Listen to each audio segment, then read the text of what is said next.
I mean, like you said, we block out all the noise.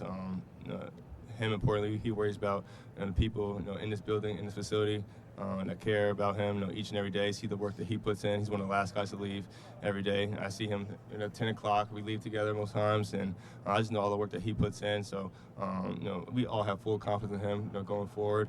And whatever the noise may be outside, we block all that out. It doesn't really mean nothing. One day they'll praise you, the next day they'll tear you down. So he's done a great job being level-headed and not really worrying about anything said outside of him. You're good. When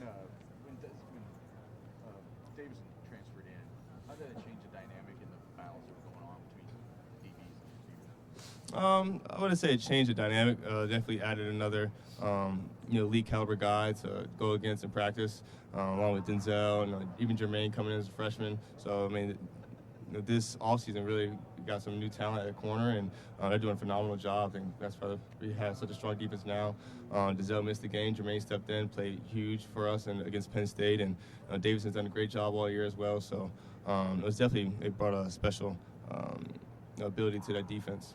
You talked about being excited to come in and practice against you specifically. His size, his physicality, what did that do for you just in the matchup? Yeah, it's great. He's probably one of obviously the bigger corners that we have. We really haven't had that since probably my freshman year. So it's great to go against someone with different length that I'm not really used to until I go to game day. So just practicing against him has been great. He's a dog. I mean, he loves to compete.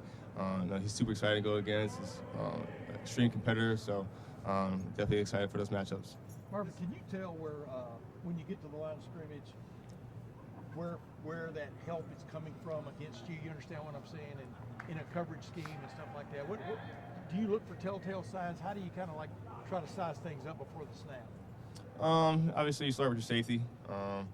If he's pushed you a little bit, obviously, okay, deep balls is probably going to be limited here with the safety help over top. And then if the corner's a little outside leverage, that means he probably has help inside. So just different things like that that you kind of think about before pre-snap, and you just kind of go from there. How many times this year, though, have you felt like, even when they're getting help, double team, whatever you want to call it, that you've been covered?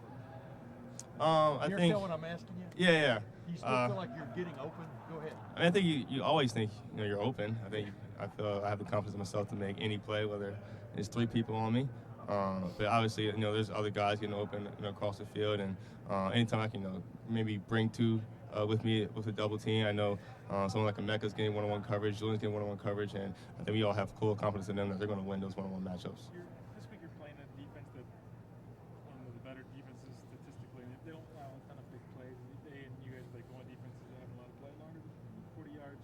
When you watch them on film, does that come across? They don't allow explosive plays? Yeah, I mean, I think it's credit to the talent they have in the back end. They challenge a lot of those contested, those deep balls, and they do a great job with that, and they're obviously very well coached. So I think it's going to be a challenge for us getting explosive plays, but we can't force anything. If they're giving us the underneath stuff, we'll take it and we'll drive down the field, and the run game's going to help us with that as well. Are they noticeably better in the back end than were a year ago? Yeah, I mean, they still have some of the similar personnel, but they're definitely very talented, as you can see. Marvin, maybe you already asked this earlier, but Ryan was asked tonight if there is a limit to the amount of times a receiver can be targeted during a game, and he said if you ask the receiver, they'll probably tell you that there is no limit to that number. How do you feel? Yeah, there's definitely no limit. I think any receiver wants the ball every play. A running back probably wants the ball every play. So, quarterback probably wants the ball every play. Tight end wants the ball, and everybody wants the ball, and that's just human nature. Being a competitor, and, you work very hard, and we want to be able to showcase that on Saturday. So, I mean, I think depending on position, there's never a limit of how many touches that you want in a game. All the way up through the ranks, what's the most passes you ever caught in a game? You had 11 a couple weeks ago.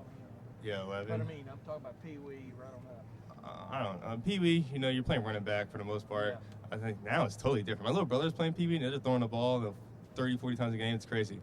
We didn't. Yeah, we didn't do that at all. But so it's crazy how the game has evolved. But I think we probably had 12 or something in high schools. Yeah. I don't remember the exact number. Did you feel worn out at the end of that game, or did you feel like you could have had 12 more? No. I mean, I think even going back to the Penn State game, you don't realize you have 11 until the end of the game. It's like, okay, I had 11 catches. you're not keeping track, in the game, how many catches you have. So kind of just be surprised at the end. Your brother gets the ball 30 to 40 times a game. Is pretty good. Yeah, he's great. He's great. He's definitely more talented than I ever was at that age, and he's starting early with the routes and everything from my dad. So I'm too excited to see how he comes along, and it's going to be very scary to see how he progresses. How old is he? 14. So, yeah, he's going to 8th grade. Jet Harrison. You already recruiting Ohio State? Yeah, of course. I think